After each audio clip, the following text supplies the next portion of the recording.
Hi, ako din si Albert ang bistak na nagpuyo karon sa Ilocano country. For today's video, isulitan mo sa wala ra nag 1/4 nga area sa Bisiha.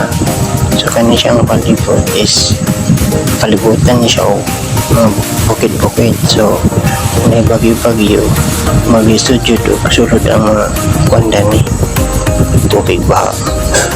Then very good nga area is kanang mingaw ko guys, pero di sila lagi mo makatago-tago o kuan kanang pagkajat-kajat kay